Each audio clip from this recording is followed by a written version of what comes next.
Oh, look at that. Happy Friday. We are back, everybody. Did you miss us? Right? Friday with Fluent Friday. We got Sarah Haliburton with the Beer Home Team. How you doing, Miss Sarah? I'm great, Zach. How are you? Took a couple of Life is good. we took Life is good. Friday off, but there was a lot going on, so now we can update you. Yeah, I know. You've had a ton going on between us traveling and getting sick and blah, blah, blah. It's been a hectic couple of weeks, but I'm glad to be back with you today. And, I got to tell you, it's pretty important timing that we got back because there's a lot going on. And I don't know about you, but I'm hearing a lot of kind of, I wouldn't call it misinformation, but maybe fear and maybe some people that don't quite get what's happening in the markets right now and really what's going on. And I think that it's really important that we kind of share some kind of calming information, if you will, and some important data kind of around what's happening, so people are kind of have make a little bit more informed decision. I What have you agree. been seeing?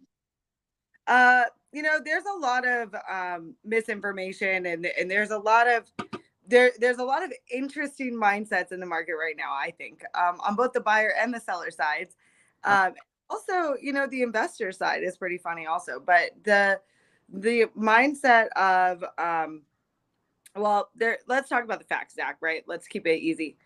So we went from having 1,000 homes on market that includes condos, mobile homes, all of that, to 5,000. So there's a lot of inventory right now. But in the perspective of like the entire market, 6,000 listings is a healthy market. That's where we should have been this entire time. So let's just kind of lay the foundation with that. That's it. That's so true. And man, I talk about some major shifts. And obviously, I wanted to talk about that. Because the housing market's changed so much, and we've seen such a relatively quick shift. We kind of saw it coming, but there has been, it happened pretty quickly when we saw that the inventory jump. And now we're seeing economic data, and we're hearing people talk about the R word. I think it's important that we talk about that. I think it's really important that we discuss kind of how recession it impacts housing and how housing does in recession. It doesn't matter how you define it, whether you're one of the people that goes with the classic definition or you're going with the newer definitions or however you want to define it. What we're seeing right now, there's data telling us that there's a good chance recession's either here or coming, one way or the other. I tend to think we hear, I've been saying for a minute that we're in the recession, but that's not, it's scary for all of us. Obviously, there's a lot of things to be concerned with there, but the biggest thing to understand is that recession and housing actually doesn't typically have the negative effect that people think. I know you've seen it, and so what's your take on that before I keep talking? Well, I think we have to look at the fact that we're a little bit different than the rest of the country, right?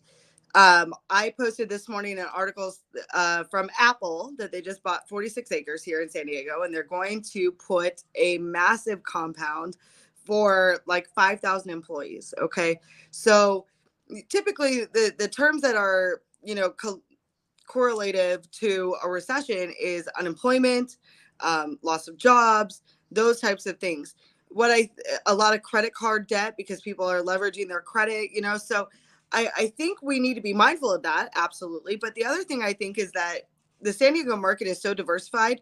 We're not like the Dakotas where when the pipeline was there, everyone was making 200K. There was a lot of money, and they were buying these $200,000 homes, and then all of a sudden, when they shut the pipeline down, now everyone's moving, leaving. The rentals that were very expensive, they can't do it anymore. So it's just those kind of things that don't affect San Diego because we're not made up of any one sector that has full control of our marketplace, right? We've got military, we've got education, we've got biotech, we've got all of these different things. So I think that that's kind of something to be mindful of, is that we're not in a one demographic that will have a major effect across the board. That's so true. And I don't know, we've talked about this a lot. I think maybe it's just because we live in this and we, you and I saw this coming. And I know in conversation with you, we've known kind of that this was happening. And honestly, a lot of people have. The simple truth is this: there are very few outliers, but historically speaking, just in general, housing does well when it comes to recessionary periods. And the reality is this: like, You may miss a credit card, you may miss a car payment, but most people need homes. You want to make sure that you have a place to put your family, and that your roof over your family's head is there. And here's the other thing that we're seeing is that obviously with inflation, we'll talk about that in a second, rents have continued to rise. And what we generally see in these sorts of periods is that rents continue to rise, and they have, I think the data tells us what is like 15% year over year or something like that. That's pretty massive jump, and those are going to continue to go up. Versus the home values are not going to, we don't see them dip. I mean, obviously, again, I think the problem that we face in some of this situation is that a lot of people have their freshest in their mind experience with this is 2008 when the market crashed, and this is not 2008. We can go over and over again how the housing market is so much different. People have record equity, mortgages are different, much more stringent, all of those things. But with the very, very, very few exceptions, during recessionary periods, housing does well because it doesn't matter what else you do, you're going to make sure that your family's home is there. You have a roof over your family's head and it's protected. And so for the home buyers out there and the people that are looking at buying, you know what? Yeah, rates are a little bit higher right now than they have been over the last couple of years, but they're still historically low. And it's all the thing is you're not going to see yourself losing money. I mean, let's talk about the housing bubble. I've had people for the last 5 years telling me, or 3 years telling me, oh, wait for the bubble to pop. I gotta be honest. I mean, we've seen a little dip. I had so many people try to talk me out of buying my house in 2018 because rates were at 5%. I got a 4.7. That was a deal. Like that was a steal. My lender came through because 4.7 was so low compared to the 5% rate at the time. But the difference is, like we always say over and over, I think that the name of the game is to buy and wait, not wait to buy. Because had I not bought my house when I did, even though the interest rates were so crazy high and everyone told me to wait, the $500,000 house I bought is now $900,000. Yep. Would I afford a $900,000 house at the 5% today? I don't know. Maybe I would have had to go for something smaller. But regardless of where you start, real estate over time is the best long-term investment, and you have to have a plan. And if your plan is to keep it and hold it, real estate will always increase in value, correct? Yep. Zach, real quick, and I don't know if this is on your agenda today, but I think that people have a very big misconception over the Fed's meeting and the rates. They think that they're totally correlated. They think that they go hand in hand, and we are seeing the exact opposite. You read my mind. That's actually the very next topic. And you know, kind of just tying in directly to what you started off the conversation with and this conversation, the previous topic is that, you know, we've seen a lot of houses come on the market. And what has that done? Well, we've seen a couple of, you know, the people that were trying to sell at the highest and get what they would have gotten 6 months ago. Yeah, they're bringing their houses back down to what we call a more realistic level. But we're not seeing crazy dips. We're seeing a healthy market. And the reality is that it just makes that more affordable for home buyers, right? And so then kind of tying over to that, talking about the Fed rate. I've seen so many people posting about the Fed's going to raise the rates basis points, 75 points. And that's a good thing. And now here's what the Fed rate does impact. The Fed rate does impact equity lines of credit. It's the rate that banks lend each other money. It's called the overnight rate. I don't want to go too technical. Credit cards, definitely. So minimize your credit debt. Short-term loans, so auto loans, things like that. Yes, that will impact that. Mortgage rates have done the exact opposite. We've had the best 3 days of mortgage interest rates that we've seen in a very long time. And you know, the last time I saw an improvement like this in the over interest rates, it was the last time that they raised the base rate by, or the overnight rate by 75 basis points. And the reason is that it's showing that, long story short, is that it's showing that they're trying to attack inflation.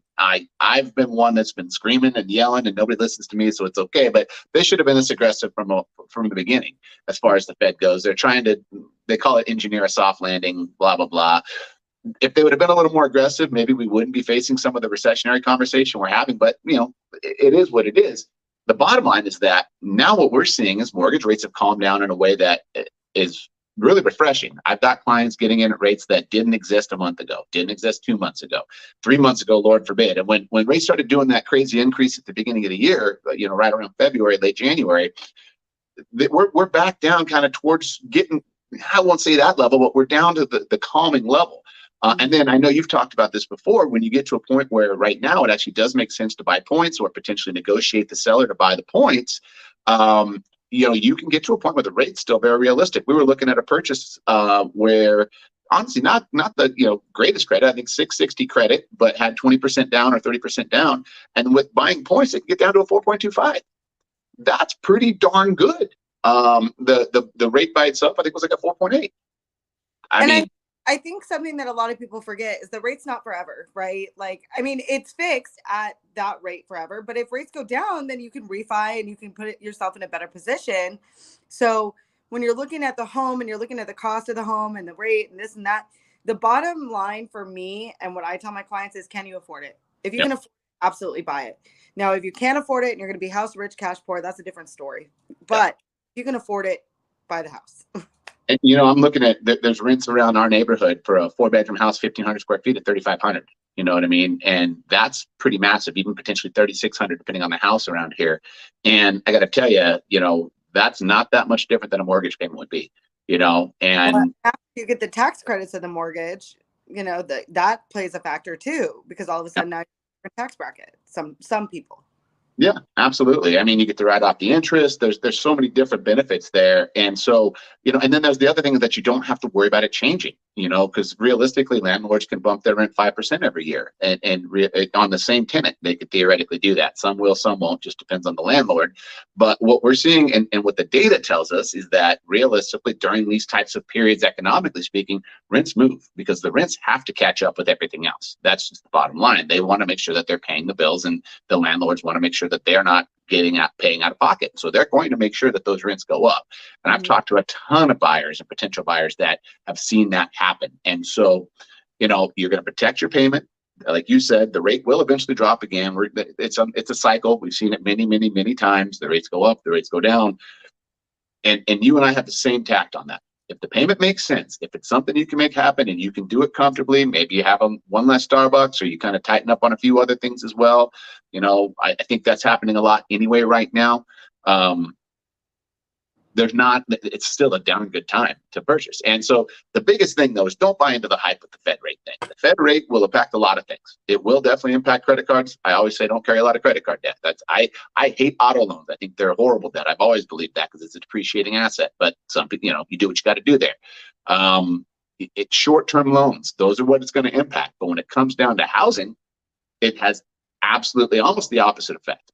They're not directly related, but definitely has had an opposite relation recently. And I love that they're doing it. I think that they should have done it aggressively sooner. And we'll see how they keep moving with it. I think there's gonna be a lot of data that's gonna dictate that, and also some other pressures that are far above my pay grade, our pay grade, I guess. But that's that. And, kind of tying into all this to kind of wrap it up. I know we've got a lot going on. I've got a busy day. I know you do too. Talk about inflation and home ownership. And we've talked about this a lot too, right? The value of the dollar has decreased. We've seen it. Everybody's talking about it. You know it when you go to the grocery store, when you go to the gas pump, even though gas has got cheaper, it's still very expensive. Everything out there is more expensive right now. When the dollar's devaluing, one of the safest places you can have your money is in what? Real estate, real assets, tangible real assets. Right? You hear people talking about gold, but real estate's one of those great places where, again, that value is going to be protected.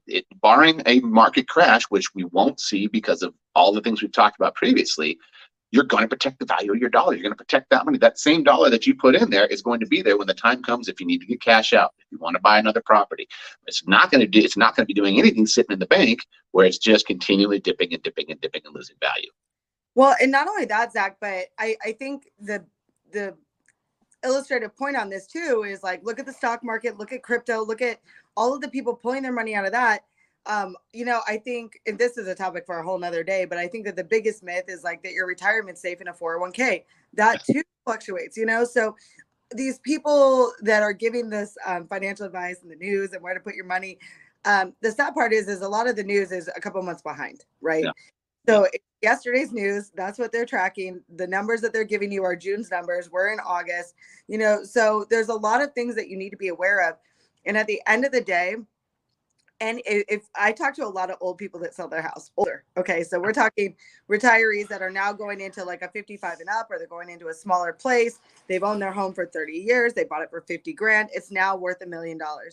If you can show me something else that has that year over year return consistently across the board, I'll invest today. But for now, all I've seen is real estate. That's it.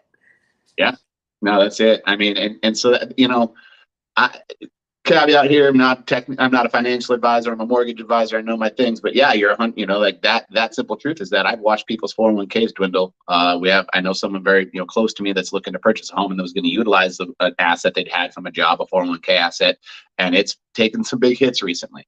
And, so they're wanting to get the money out sooner rather than later because they don't want to keep losing their buying power, because that's their down payment on their home, to make sure that they don't have to have that mortgage insurance or any of that sort of stuff as well. And so, yeah, it's crazy to me that there's even that question. Real estate is. Go ahead. I saw you had something to say. I was going to say, I think for next week, we definitely need to talk about some of the programs available right now that they can take advantage of, because you and I will always go to the grave saying, if you can buy, buy. If it makes sense for you, buy. Yep. Because being someone else's, paying off someone else's mortgage doesn't do you any justice. You have no control of your family. Some good friends of mine, their landlord came to them, said, hey, I know that you've lived here for 10 years. It's time for you to move. And they've got a lot of family stuff going on right now. It couldn't have come at like a worse time. But they have no control because they're renters. And so if you want to take control of your life, and if you want to have these things, and it doesn't, we don't always get to buy the dream home, the $2 million with the infinity pool and the view right away. We work to that. And I think that there's a lot of programs right now, Zach, that I've heard of, especially with buying down rates. I don't know if you've heard of the 2-1 buy down, but down payment assistance. There's a lot of other things that sellers weren't open to that they are now. Absolutely. I mean, protect yourself, but protect your family. Realistically, the market, the economy shifts and moves. That's just it. It moves with administrations. It moves with economic policy. The one thing that's going to be consistent is that people are always going to need homes. That's honestly, years ago, I've been in this business now almost a decade.